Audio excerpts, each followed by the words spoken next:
우리 경제가 정치 리스크에 발목 잡히면서 미래 성장 동력을 지키고 또 찾기 위한 움직임도 모두 멈춰섰습니다. 이 대통령 리더십의 공백으로 당장 다음 달 취임하는 트럼프 미국 대통령 당선인과의 협상에서도 이 주도권을 쥐기가 어려워졌습니다. 산업부 정재용 기자 나왔습니다.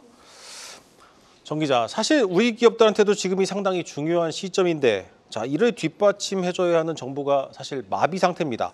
당장 여러 곳에서 문제가 생기고 있죠. 그렇습니다. 이제 당장의 현안 대응이 안 되다 보니까 우리 기업들에게 애로사항이 발생하고 있습니다. 비상경 후폭풍으로 우리 K2 흑표 전차 있잖아요. 수출 주요 상품이었는데 최근에 폴란드 추가 수출 계약 연내 체결 여부가 불투명하다는 소식이 또 오늘 나왔습니다. 또 정부 간 계약 특성이 강한 방산 수출에서 국내 정치 불확실성이 사실상 좀 심화가 되면서 이 영향이 있다는 건데 실제로 이제 키르기스탄 공화국 대통령의 카이 방문과 스웨덴 총리의 방한 일정 등이 모두 취소가 된 상태입니다. 이 가장 큰 문제는 한국의 이제 리더십 공백으로 이제 가장 큰 대외 변수라고 볼 수 있는 트럼프 리스크에 대한 대응에서 공백이 발생했다는 겁니다. 네. 이미 트럼프 당선인은 프랑스에서 마크롱 대통령과 회담을 하고 젤렌스키 우크라이나 대통령도 만났습니다. 윤석열 대통령이 국정에 관여하기가 사실상 힘들어진 상태인데 누가 대통령의 직무 또는 권한 대행인지조차 지금 현재 불분명한 상황에서 트럼프와의 스킨십을 기대하기는 어렵다는 평가입니다. 네, 어디로 튈지 모르는 이 트럼프도 걱정인데 국내 정치 상황까지 우리 기업들의 고민이 커지고 있습니다.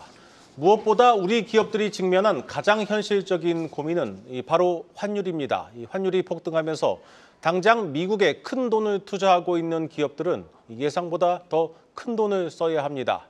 이 원자재 값이나 수입품도 가격이 오르면서 기업들 내년 투자 계획을 다시 짜야 하는 상황입니다.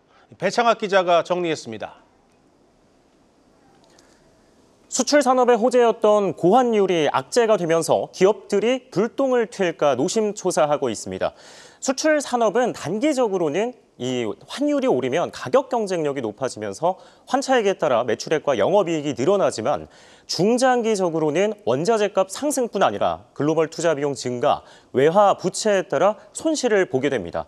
국내 주요 기업들이 최근 글로벌 시장 진출을 위해 현지 생산 공장 건설을 위한 투자를 본격화하면서 이익보다 손실이 커지고 있습니다. 대표적인 예로 1위 수출품인 반도체 기업인 삼성전자와 SK하이닉스는 미국에 공장을 짓기 위해 각각 170억 달러와 40달러를 투자할 예정인데요.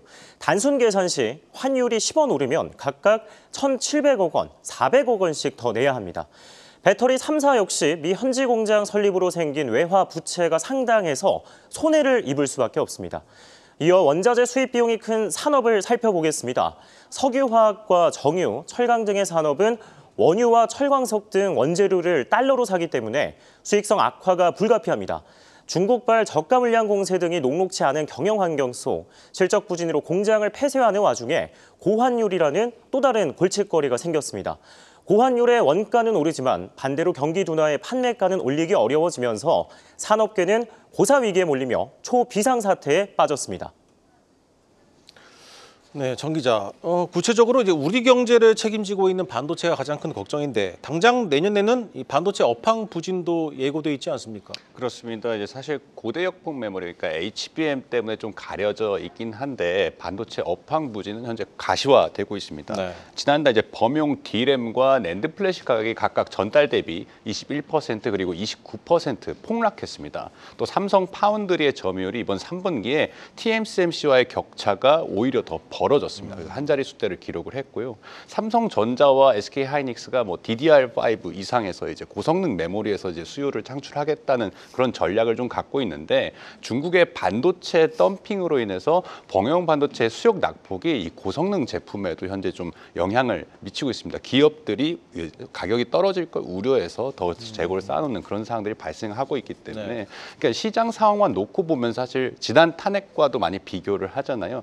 2017년에 이제 박근혜 전 대통령이 탄핵됐을 때보다 훨씬 더 상황이 안 좋다고 볼 수 있습니다. 당시에는 이른바 이제 빅테크들의 서버와 클라우드 투자 수요가 엄청나게 증가를 하면서 반도체 슈퍼 호황기에 이제 진입하던 시절이었거든요. 그러니까 반도체 수요 폭증으로 삼성전자와 SK하이닉스가 당시에 사상 최대 실적을 이제 2017년, 2018년 연달아서 기록을 했는데 지금은 그런 운 좋은 상황이 아니라는 평가입니다. 네, 내년 1월 취임하는 트럼프 리스크도 걱정입니다. 앞서 얘기했던 것처럼 우리 기업들이 미국에 투자를 아주 많이 한 상황인데 이 분위기가 안 좋습니다. 정부가 협상을 잘 해줘야 하는데 지금은 이 식물 정부 상태란 말이죠. 이게 대응이 되겠습니까? 그렇습니다. 앞서 배창학 기자가 이제 설명을 했지만 사실 삼성전자가 이제 170억 달러는 테일러 파운드리 공장 하나에 이제 들어가는 거고 총 450억 달러를 이제 미국에 2030년까지 투자를 했거든요. 네. 여기에 따라서 이제 반도체 보조금으로 나오는 게 우리 돈은 약 9조 원이고 SK 하이닉스 같은 경우는 한 6,200억 원 정도가 이제 주기로 했는데 아직 주지 않았죠. 네. 그러니까 미국 정부가 아직까지 우리 기업들에게서는 최종 확정을 안 했습니다. TSMC는 확정이 됐고요.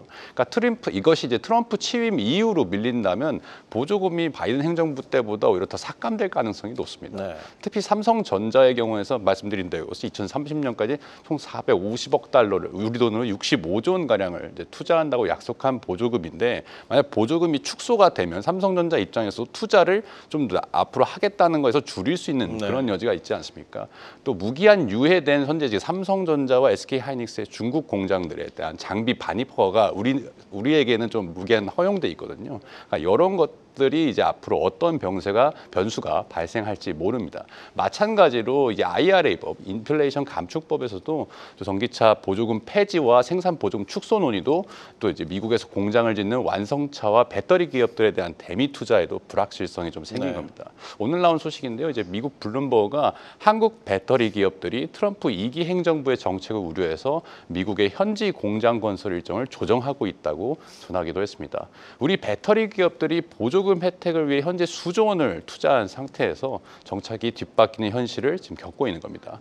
결국 기업들이 트럼프 행정부에 맞서 개별로 협상하는 건 사실상 불가능합니다. 이런 상황에서 정상 대 정상 협상으로 풀어나가야 할 과제들인데 우리에겐 지금 협상에 나설 정상이 없다는 게 문제입니다.